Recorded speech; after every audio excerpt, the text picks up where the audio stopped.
Welcome everybody to our next episode of Coffee with a Coach, where I drink coffee and answer your coaching questions. Our commitment to you is to help you to build a better business, to build a better life. And how do we do that? We free you up from that business. We want to welcome you to our next episode, and we have a special treat with you. We have Kay Congdon with Marked by Excellence to be with us on our show today. I've known Kay for almost 9 years now, and I would define her as a people and performance person. She would say a people development person. She has helped me with a lot of my clients over the years. When we go to grow the company, there's always a people, not a people problem, but challenges with finding the right people, getting the people to perform, creating the corporate culture that it creates the kind of company that you want. And so it is a pleasure to have Kay with us. Kay, I want to welcome you to our Coffee with the Coach. Thank you very much. You're very welcome. Yeehaw! So I want to start off, if it's okay with you, for our participants, and I would recommend anybody on our channel today, if you like what you hear and you want to find out more, feel free to subscribe to this channel, click on the notification buttons, as well as make comments below or questions. We'll have Kay follow up with you, answering those questions for you. So I want to start off, Kay, and get to know you a little bit better, our audience, I should say. How did you get into, well, first off, what is it that you do? What is the name of your company? And how did you get into this business? Absolutely. The name of my company is Marked by Excellence. And my tagline is optimizing people and positions. And the reason I chose that is because what I do is I'm kind of like a fractional HR executive for small business owners to help them with their businesses and their people so that they can have the best people in the right places doing the right things. And so I do a lot of generalist HR coaching, but a lot of consulting, et cetera, to help them, as you said earlier, develop their people. That's my passion. I have a background in psychology and strategic HR management. And so for me, it's all about the people, helping them to understand what their purpose and passion is, and then fulfilling it, and then helping the business owner, the company, and thereby the community be the best they can be, and happy, healthy, and productive employees create happy, healthy, and productive owners. Nice, nice. And how did you get into this business? I have been in psychology most of my life and enjoy people and their people development and how they progress. But I also love businesses. I think there's a psychology that relates to businesses, and especially small businesses. And I've worked in small businesses. My family has been in small businesses. It's the lifeblood of the United States, and it's very, very important to me. And the beautiful thing about it is I love organizations, organizational behavior, systems and processes, and things like that. But businesses are made up of people, and I love people. They have certain behavior, systems, and processes by which they live and operate and lead. And so marrying the two is a pleasure. It's challenging, very challenging. But for me, a challenge is also always, helping that difficult employee be the next employee of the month. That gives me pleasure.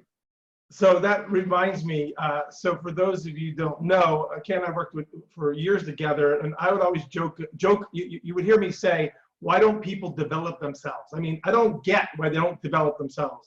And I think you would agree that owners, because we're owners of companies, owners of businesses, we develop ourselves. That's why we own the company. Those who don't own companies, not always do they develop themselves, and we have to help them to develop themselves at times.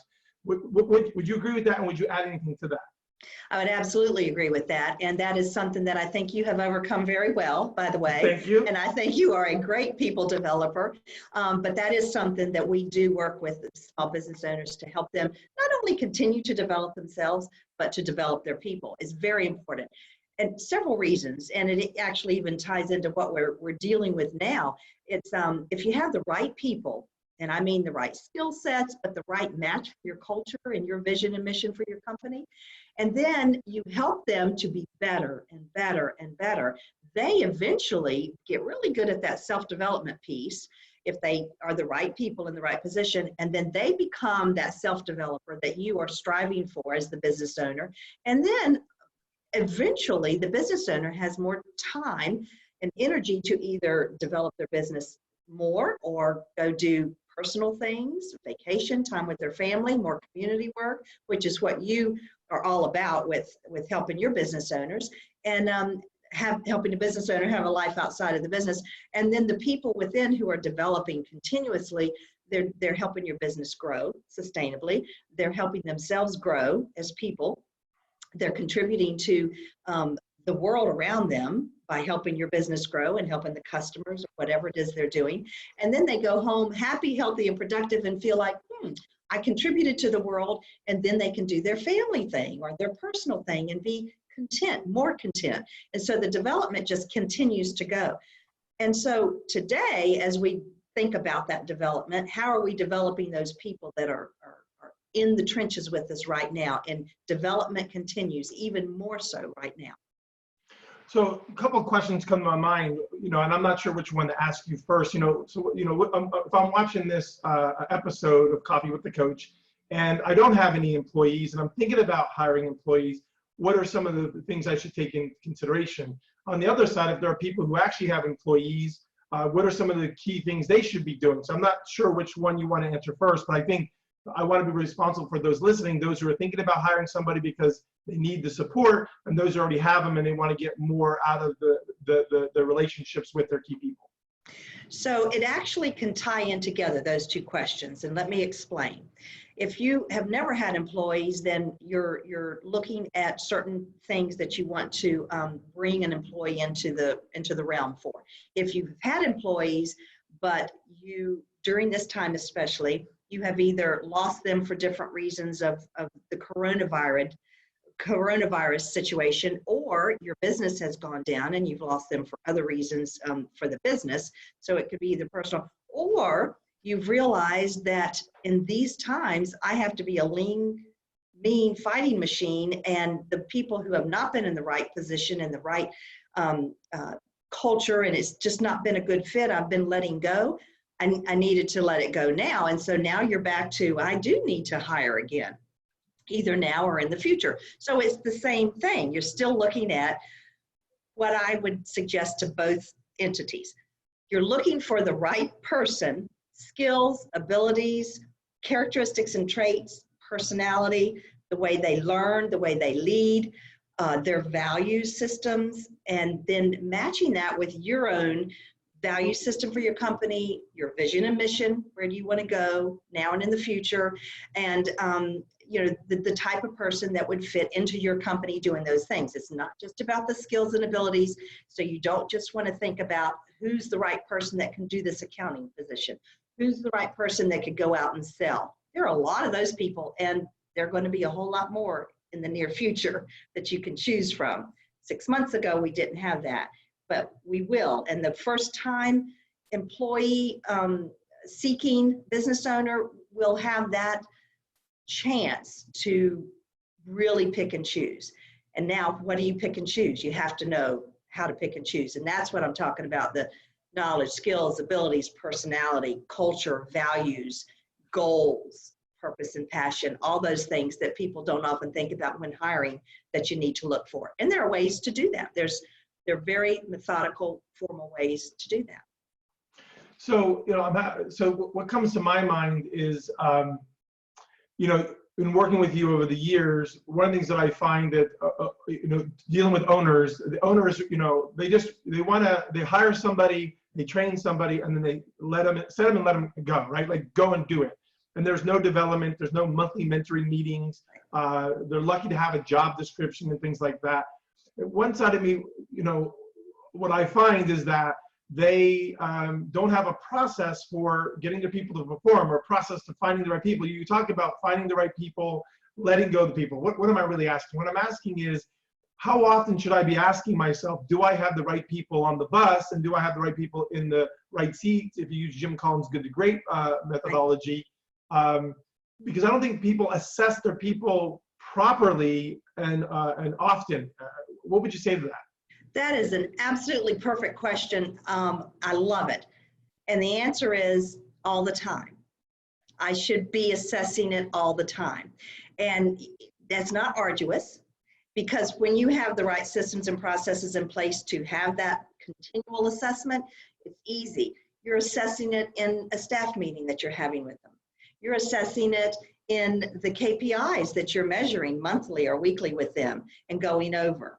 You're assessing it in your reviews. You're assessing it in situations when they come to the table and say, hey, may I suggest that we change this process to this, and this is the reason why, and I think it would help us to be more profitable or be more efficient and all. That's assessing, do I have the right person on the bus and in the right position? Because they brought to you a challenge and a solution, and let's brainstorm about it. So if you have the right formal and informal processes in place, you're assessing all the time, not just at your annual review, not just at the hiring process. In fact, I've always said that you're beginning to develop your people before you hire them. Before you hire them, you're beginning to develop your people. And the people who have gone through our processes for hiring and vetting and all that would agree. They have said, I've had many candidates where they say, even if I don't get this position and I'm like the top 2 to 3, the experience that I've had along the way has really helped me to understand myself better and understand where I should be in the world in my career. And so you're developing your people even before you hire them. Yeah, one of the things I think I read in a book or online or from working with you is they find in big business that the stronger, the longer the onboarding process, the stronger, the longer the employee will be with you. And I like what you just said, because I think that a lot of times when we're hiring, it's real quick and easy, and you're probably getting a quick and easy result, versus the stronger it is, the longer it is, the better the result. Would you agree with that? I totally agree with that. And we can go back to your original question about, if you're looking to hire for the first time now, or if you're a business owner deciding to rehire or hire again, it's the same process. And so when you're going through this, I've had candidates even recently, because amazingly, even in the times that we're going through now, a lot of my clients are hiring people amazingly. They have revamped and they've relooked at their situation and determined, I need to be more efficient, or I need the right people on the bus. I didn't have the right people. And so we're getting the right people on the bus. So we are hiring people right now. So we've been vetting candidates, and we're going through processes, and the ones that get to the very end, I kind of tease about it and say, I know I appreciate your patience, but one, the test is by being this patient, you really want to be at this company, I think. But then the other thing is their experience, like I said, all along the way, they're learning more about themselves. And we ask questions that really delve into skills, abilities, personality, traits, characteristics, learning styles, etc. We do all of that no matter what the position is. And they're learning more about themselves and being able to articulate it better. So even if they don't get the position, they'll be better at the next interview. They'll be able to market themselves. But in that process, we're looking at a lot of things, so that even though the process is long, and it could be a time-wise long, but long in terms of all the experiences they need to go through. And if you do assessments at the end of it, and I ask them, their purpose and passion every time, how would you help the vision and mission of the company every time? And by the end of it, they have fine-tuned their answers. And I've had people laugh and say, you know what, I've had time to think about this, and I'm going to add to my answer. Let me tell you how I would help with the vision and mission of this company. And this is why I would really like to be here. And this is what I can, because I've learned more about the company, this is how I can help it. That's when I realized we're probably there with the right candidate. It's interesting. I just had this thought. I don't know if I've ever had this thought, but and forgive me using this example, but it's, people probably do more research on the car they're going to buy or the house they're going to buy than they do on the employee they're going to hire, right? And what I love about what you're saying, it's like you take a methodical approach, a systematic approach to hiring somebody, and say you have a 15-step process where most people have a 3-step. Welcome, good luck, hope it works out. And so it's just interesting. I just love that methodical side of it. So let me fast forward. So now, we're dealing with the difficult challenges today, what's happening in the world. We may have let some people go, or we're hanging on to people as long as we can.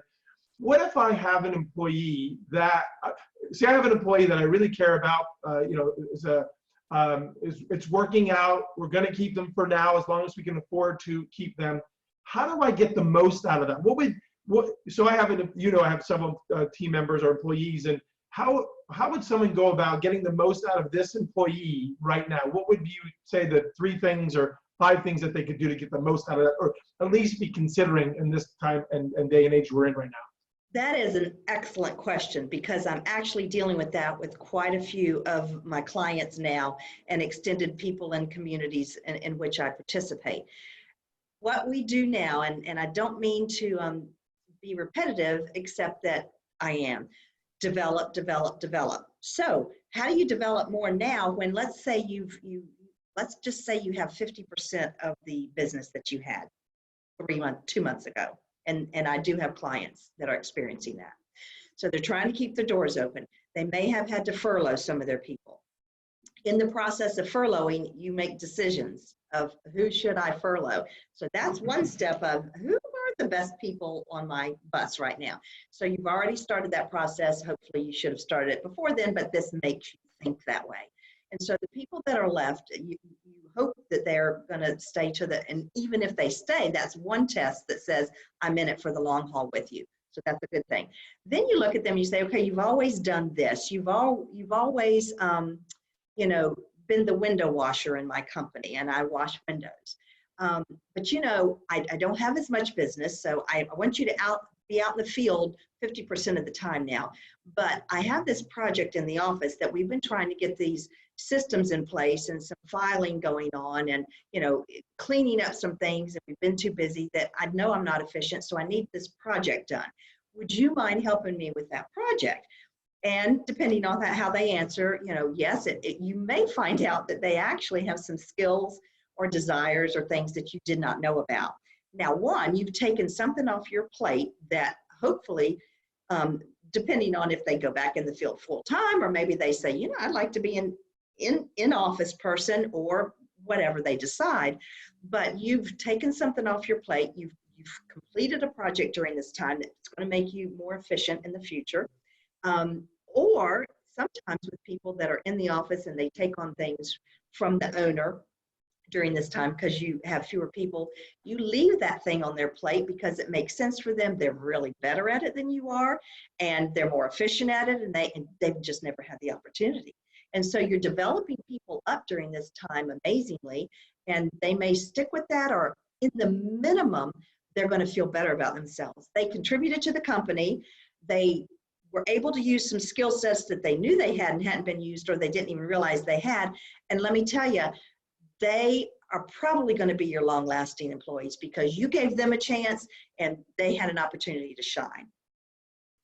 So talking about people shining and giving them a chance, how important is it now? How do I ask?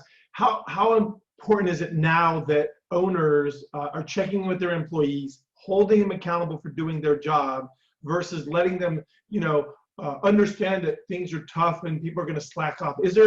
Should we still be accountable to people, or should we be lenient because of what's going on in the world?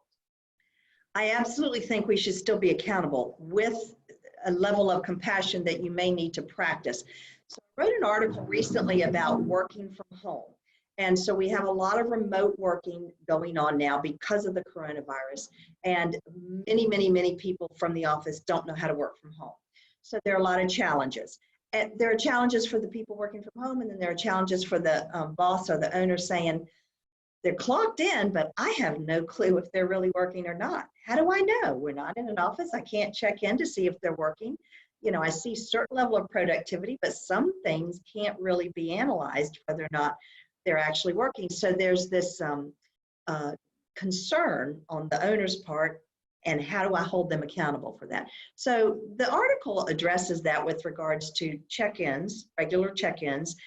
You still look at what are your KPIs, what are your results, how are you going either at the end of the day, the end of the week, have you met these goals? If not, what are the challenges? And be honest and open about it. Have your phone call check-ins. People are feeling isolated. When you get isolated and kind of down, your productivity goes down, so you truly are not doing as well. And you can say, well, it's because of being isolated in the times, or you can say, let me help to hold you accountable. Let me help you with this. How can we do more virtual meetings? How can we do more phone calls to make you feel up? Any other supplies you need, any other resources, so that I can help you be more productive, because I want you to be productive because I'm paying for it.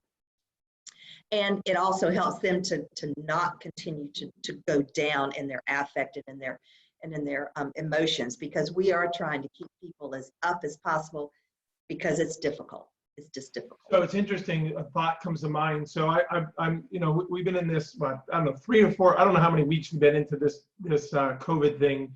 And as a business consultant and coach, my first job when this all started was to keep people calm, right? Calm. You know, this is, you know, I was in the military. One of my first responsibilities was, I don't think you even know this, I was on a chemical warfare team where when weapons would come into the base, if they were cracked with chemical weapons, our job was to clean them up to make it safe. And so they show you a lot of videos on what happens if the chemical gets out into the world.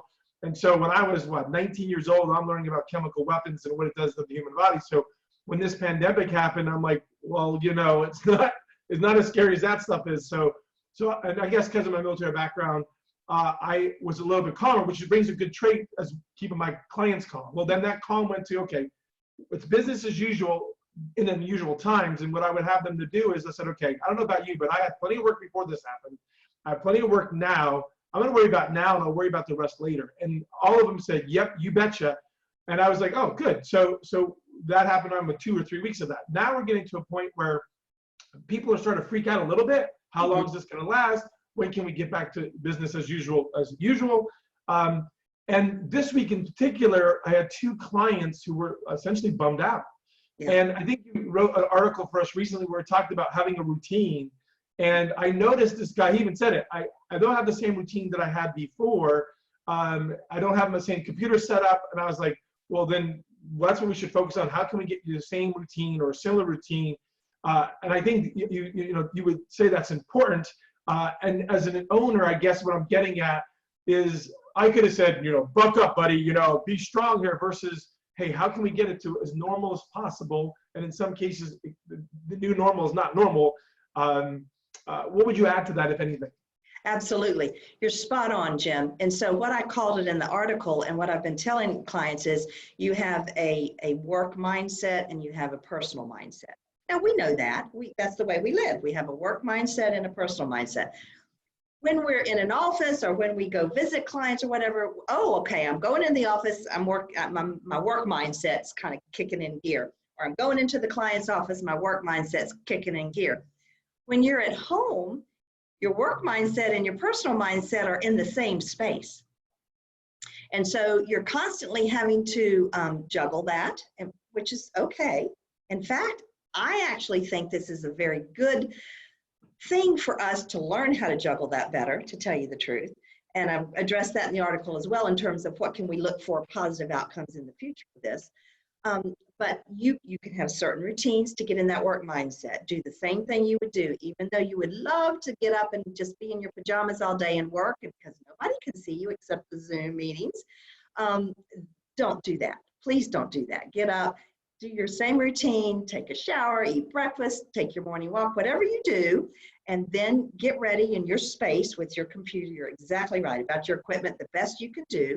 Set it all up, and it's best to have it in the same place every day so you don't feel disjointed, and then go to work. Now, because of everything going on, we're staring at computer screens all day, we're doing Zoom meetings, you may get headaches, you probably need to take some frequent breaks and go to that personal mindset. Get rid of the work. You think, oh, my work is there, I'll just do a little bit more. No, go to another room, go outside, do something to get into that personal mindset, because you've got to regroup your mind. What's happening with people, and I'm seeing the same thing you are, it's hit a point where, okay, I'm on a groove, or I'm learning this and I'm in motion, but then I've been doing it for a while and now I don't know how to maintain it, or I don't know how to deal with these feelings. And so people are getting down. And so it's a continual every day. How do I keep my work mindset productive and stimulated? Do whatever you need to do, the phone calls, the Zooms, the reading the articles, whatever you do. And then my personal mindset, don't neglect that. So I would think that's a very important piece, and address both and be accountable to both. Be accountable to both. Yeah, I was just talking to someone yesterday, and this could probably be a whole coffee with a coach. They're checking their emails regularly, their phone regularly, and all different hours to include weekends. And I learned a long time ago, like you said, you have to have your business life and your personal life. Right now might be challenging, but I remember where I was in a relationship and they wanted to talk at the end of the day. And I'm like, well, I've been talking all day. I don't want to talk at all. And I realized I was working from 6 o'clock in the morning, checking my emails till 6 o'clock at night when I was done. And I was done. So the good news is I worked, that time I was done. I took my breaks, regular breaks, but then they wanted to talk and I'm like, oh. So I realized that I need to take those breaks. So I would, at 4:30, I would start to wind down so that by 5:30 when I ate dinner, 6 o'clock I was relaxed, and then I could be ready for, in people's cases here, family time, right? And so I agree with you. You may love what you do, but your family should be as important as your work is, and that's a whole thing that I would add to. So I agree with you. Yeah. So as we finish up, we talked about finding the right people, having the right onboarding process so that it's longer and stronger to get the better result. We talked about developing people that they just can't do it on their own. And we even talked about right now what's going on, creating a work environment and a family environment that could be as normal as possible. Is there anything else you would like to share with our audience that whether it's working with teams, working with people, or working in this environment that you think that would be beneficial that we haven't covered so far? Well, I think the only other thing at this moment, there's so much to talk about with all this, but in light of the theme that we've been talking about, is understanding and realizing that every day is a little different. There are new laws and regulations out. There are new experiences that our employees are having. There are new fears that may be coming up. There are new challenges. There's new business for a lot of people that's coming up, and how do I handle it? And so understanding that actually what's happening now is constant change. And so how do we deal with it? We as human beings aren't great at dealing with constant change. A lot of people say, oh, I constantly like something to change or I get bored, but they don't really mean that way. They like some level of consistency, and then just new things are refreshing. And so in this life right now of constant change and the uncertainty, one of the problems is we don't have control over a lot of things we used to have control over. And so you have to understand, what do I have control over? I have control over controlling my environment to the best I can inside my house or wherever, my car, wherever I am. Personal mindset and work mindset, and the things that I can do to help both.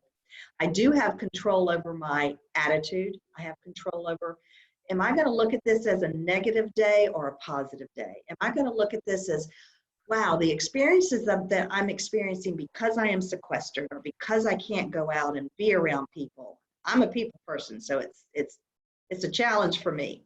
But what am I going to do about that? Am I going to understand what are the things that I can appreciate without people all around me? I need to do more of the phone calls. You're always encouraging me to pick up that phone, call somebody I haven't talked to in a while. How are you doing? I've started doing that. I've started reaching out, people that I haven't talked to in a long time. And just that connection and just the voice or the email from somebody I haven't talked to in a while is drawing something different out of me. So find out what that is that can, in this world of constant change, will stimulate the positive thought in you and tamp down the negative, because that's something we can control.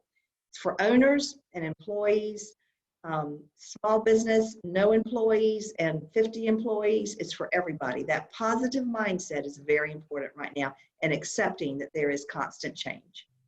Awesome. Well, thank you. So, I wish we had more time, because there's, there's a bunch of other questions come to my mind that probably people will be asking. Again, please comment below. Is, how do I find the right person? How do I vet out the wrong people? How do I get the people that I have to go to new heights? So I know we don't have time for that, but I do have one last question, and I don't know if you'd be able to answer this on the spot.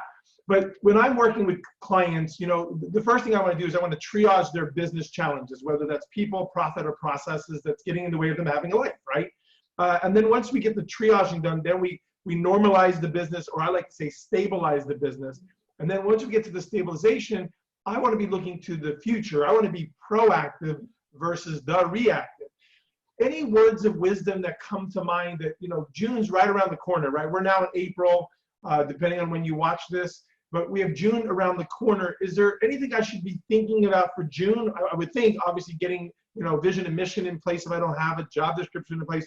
a hiring platform like you do so well for your clients in the future. But is there anything that I should be thinking in the future? Because again, I just came from trying to keep my people, to manage my people, to I'm not worried about my people in the future, but I think they need to be thinking proactively. Anything in the future, June, July, they should be considering? Yes, and so it depends on your business as to how your approach would be, but thank you very much for that, because you definitely have to think about the future. Even though we're talking about the changing days now, we have the future. So what have you learned in this time of being sequestered or working from home or losing some of your people or the fear? What have you learned? Well, I've learned that my business needs better processes. Okay, so how do you go about that? That's another discussion day, another coffee with the coach, but I need more processes. So that's where I was saying earlier, some business owners are using this time to do some projects that they clean up project kind of thing physically and, systems and processes wise. But so do I have the right systems and processes that when I do have more business, am I going to be able to handle it the right way? I've been so busy in the past that I've never been able to address this particular thing. So look at futuristically, what can I fix or clean up or change now to be ready? The other thing is your people. In all this, the ones that have stuck it out, the ones who have stepped up, the ones, you analyzing, who am I going to have in the future? What's that bus going to look like in the future? And if I need more of these kinds of people in the future, how many do I need? You say vision, mission, and values and all that. There's also the organizational structure. This is a great time to look at your numbers. How many people do I need to do X, Y, and Z amount of business, et cetera, et cetera. And so you're looking at your organizational structure and you're looking at what do I need to get there. And so you start analyzing your needs, and then you reach out for resources utilizing you, anybody else, to say, well, what are the products, or what are the tools, or what is the coaching? What's the coaching that I may need to do these things? Here's what I've identified. Awesome. Well, as we finish up, again, thank you for being on our Coffee with the Coach, where we drink coffee and answer your questions on challenges you might be having with your business. How do people get in touch with you? Say if I have more questions, I want to learn more about your business, how can they get in touch with you? Absolutely. It's fairly easy, except it's long, but email is a great way, and it's my name, Kay Congdon, at markedbyexcellence.com. Awesome. And I'll put that in the links below to include the article you wrote for us in our recent blog. So thank you for doing that. And then to all watching this here today, we want to thank you for being a part of our community, a part of our Coffee with a Coach, where we help you to build a better business, to build a better life. And what we do is we have people like Kay that we work with. Like I said, I've worked with Kay for years now. And what I love most about Kay is I don't know everything as a business coach, business consultant, right? I have experts that I refer to. When I have a people problem, I call Kay. If I have a people performance thing that I want to figure out, I call Kay. If I want to know anything about people in general and how they think and act and why they're being the way they're being, I call Kay. She mentioned earlier, she has a master's in psychology and a master's in HR, but not your typical HR. There's HR, which is policies and procedures and laws and procedure. Hers is more about how people perform, they think, and ultimately how they are within your organization, so you can have that corporate culture to grow. So again, Kay, I want to thank you, everyone who joined us today. Again, I'm Jim Roman. The more you know, the more you grow. Have a great day.